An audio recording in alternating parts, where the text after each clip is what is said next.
The restaurant's private dining room was full of Mom's friends, 50 people celebrating her 60th birthday. I'd arrived on time, brought a gift, and planned to stay for an hour before the pain in my joints became unbearable. I was sitting quietly at a corner table when Mom stood up to give her toast. She'd had 2 glasses of wine. Her face was flushed, her voice carrying across the room. "I want to thank everyone for coming," she said, raising her glass. 60 years old and still going strong, unlike some people who complain about being tired at 32. She looked directly at me. Several guests followed her gaze. "Still playing sick for attention," she said, and people laughed. "My daughter has been in pain for 5 years now. Funny how it never stops her from going to work, but somehow she can't help with family events." More laughter. My aunt nodded knowingly. My cousin smirked. I felt my phone buzz in my pocket but ignored it, keeping my face neutral. "Doctors can't find anything wrong," Mom continued, "because there's nothing wrong.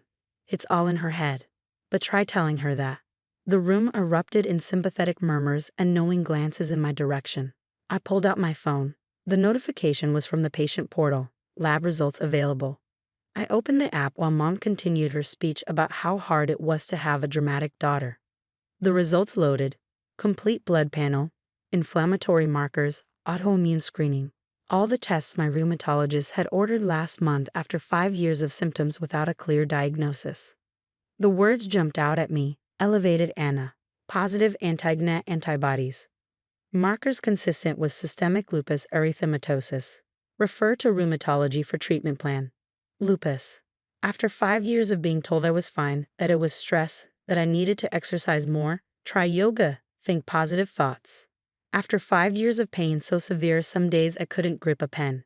After 5 years of my mother telling everyone I was faking, I finally had an actual diagnosis. A real, documented autoimmune disease. I looked up. Mom was still talking, saying something about how young people today don't know what real hardship is. I stood up. The movement caught her attention. She paused mid-sentence. "Funny," I said, my voice carrying across the quiet room. "The doctors just confirmed who's really sick in this family." I picked up my purse and walked out. The call started an hour later. My sister first, then my father, then my brother. I didn't answer. I was sitting in my rheumatologist's office, squeezing in an emergency appointment to discuss the results. "Lupus explains everything," Dr. Martinez said, showing me the test results on her computer screen. "The joint pain, the fatigue, the flares that come and go. You weren't imagining it. This is a real serious autoimmune condition." "What's the treatment?" "We'll start with hydroxychloroquine, possibly add an immunosuppressant depending on how you respond.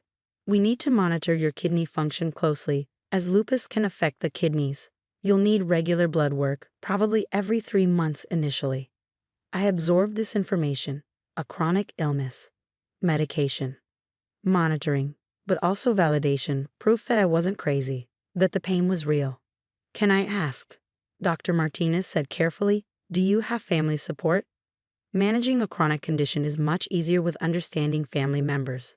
I laughed. Actually laughed. "No. My family thinks I've been faking for attention." She frowned. "That's unfortunately common with invisible illnesses. Perhaps showing them the lab results would help." Perhaps. I left with prescriptions and a stack of educational materials about lupus. Drove home, finally listened to the voicemails. My sister. "What was that dramatic exit about?" "Mom's upset. You ruined her party." My father. "Your mother is crying. You embarrassed her in front of her friends. Call her and apologize." My brother. "Really mature, making Mom's birthday about you again. Some things never change." I deleted all of them. 3 days later, my father called from a number I didn't recognize. I answered by accident. "Finally," he said, "we need to talk about your behavior at the party." "Actually, we need to talk about my lupus diagnosis." Silence. "Your what?" "Lupus. Systemic lupus erythematosus. It's an autoimmune disease. The test results came in during Mom's party. That's what I was looking at on my phone while she mocked me for being sick." I don't understand. For 5 years, I've had joint pain, fatigue, and inflammation. For 5 years, I've been going to doctors trying to figure out what was wrong. For 5 years, Mom has been telling everyone I'm faking. And during her birthday party, while she was literally mocking me for playing sick, I received confirmation that I have a serious chronic illness.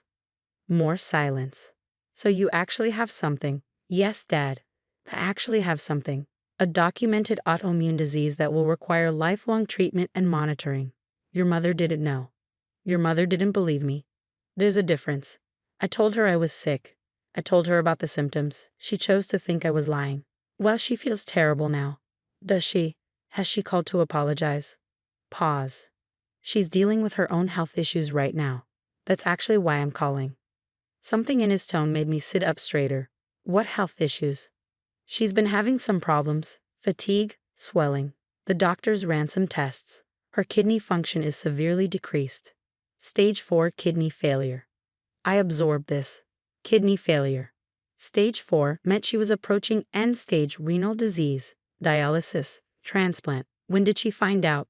2 weeks ago. She didn't want to worry anyone until she had more information. 2 weeks before her birthday party. 2 weeks before she stood up and mocked me for being sick. She'd known she had kidney failure and still chose to publicly humiliate me. The doctors say she needs a transplant, Dad continued. We're all getting tested to see if anyone's a match. We'd like you to get tested too. No. What? I said no. I'm not getting tested.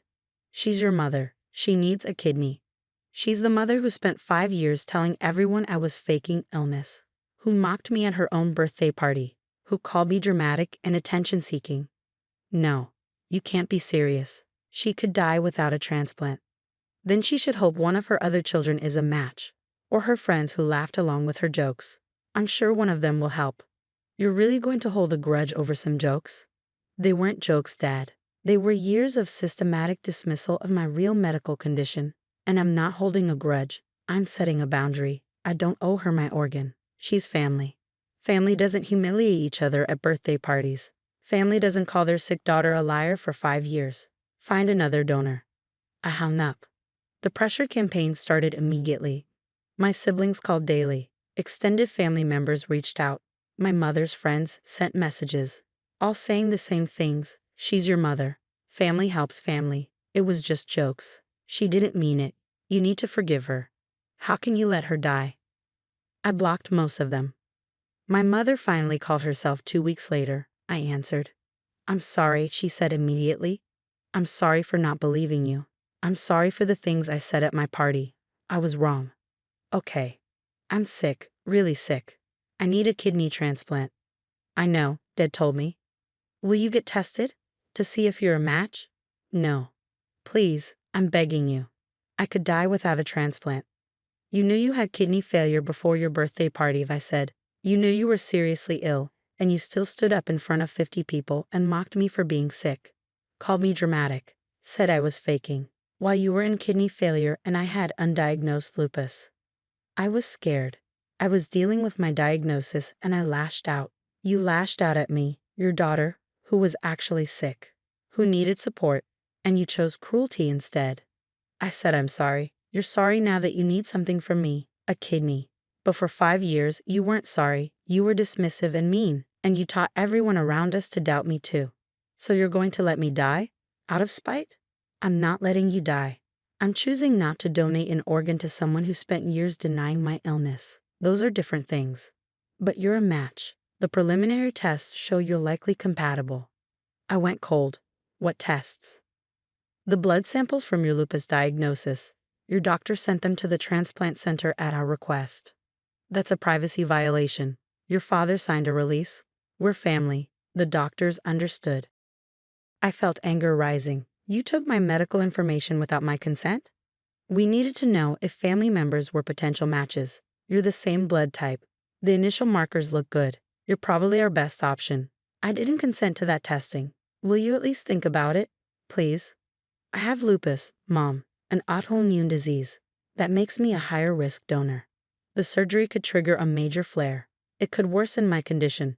Did your doctors mention that? Silence. Did they tell you that taking the kidney from someone with lupus is more complicated? That my immune system is already attacking my body and major surgery could make it worse? They said there were risks, but that you could still donate. Of course they said I could still donate. They need a kidney for their patient. But did they tell you what it might cost me? You'd save my life, and potentially ruin mine. I have a chronic illness too now, remember? One you didn't believe in until you needed something from me. I'm your mother. You're the woman who laughed at me for being sick. Find another donor." I ended the call. My rheumatologist called the next day. "I received a request from a transplant center for your records. Did you consent to organ donation testing?" "No. My mother's doctors took my blood work without my permission." "That's concerning. I've denied the request and filed a complaint. For the record, I would not recommend you as a kidney donor given your lupus diagnosis. The surgery and recovery could trigger a serious flare. The immunosuppressants after donation could complicate your lupus treatment. This is not a good medical decision for you. Thank you. I'm documenting this in your chart. If anyone pressures you, refer them to me." The family pressure intensified. My father showed up at my apartment. My siblings sent long emails about family obligation. My mother's friends left voicemails about forgiveness and compassion. I didn't budge. My mother started dialysis 3 weeks later, 3 times a week, 4 hours at a time. She was placed on the transplant waiting list, but the wait time for a deceased donor kidney was 3 to 5 years. My brother turned out to be incompatible, wrong blood type. My sister had high blood pressure that disqualified her. My father was too old and had diabetes. None of Mom's friends volunteered. 6 weeks after the birthday party, I received a letter from my mother, actually mailed to my apartment. "I know I hurt you. I know I was wrong about your illness. I'm sorry. I'm learning what it's like to be sick now, to have people not understand, to feel your body failing. I understand now why my words hurt you so much. But I'm not asking for forgiveness. I'm asking for your kidney because I'm your mother and I want to live. I'm asking you to be the bigger person, to save my life even though I didn't believe in your pain. Please." I read the letter 3 times. Then I wrote a response. "Mom, you say you understand now what it's like to be sick, but you don't, because everyone believes you're sick. Everyone is sympathetic. Everyone is trying to help you. I was sick for 5 years, and you told everyone I was lying. You made me doubt myself. You isolated me from family support when I needed it most. You're asking me to be the bigger person, to give you a kidney despite how you treated me. But being the bigger person doesn't mean sacrificing my health for yours. I have lupus. Donating a kidney puts me at risk for complications, flares, and long-term health problems. My doctor has advised against it. Medically, this is a bad decision for me. But even if it were medically safe, I would still say no. Not out of spite, not out of revenge, but because I learned from you that boundaries matter, that protecting your own health comes first, that you're not obligated to sacrifice yourself for people who don't respect you. You taught me those lessons through your actions. I'm just applying them now. I hope you find a donor. I hope you survive. But it won't be my kidney. Your daughter who was sick the whole time." I mailed the letter and blocked my family's numbers. 3 months later, my cousin reached out. We'd been close before all this. She was one of the few who hadn't joined the pressure campaign. "Mom found a donor," she said. "A friend from her church. Not a perfect match, but good enough. She's having the surgery next month." "That's good." "It is. But I wanted you to know that everyone's still angry at you." "I know. Are you okay with that?" I thought about it, about the chronic pain I'd endured while being called a liar, about the birthday party mockery, about the pressure to give up an organ to someone who denied my illness for years. "Yeah," I said. "I'm okay with it. I'd rather have my dignity than their approval." My mother survived the transplant. Last I heard, she's doing well, adjusting to life with anti-rejection medications and regular monitoring. I'm doing well too. The lupus medication is working. My flares are less frequent. I've built a support network of people who believe me when I say I'm in pain. Sometimes survival means choosing yourself, even when everyone tells you you're selfish for it. I chose myself, and I'd make the same choice again.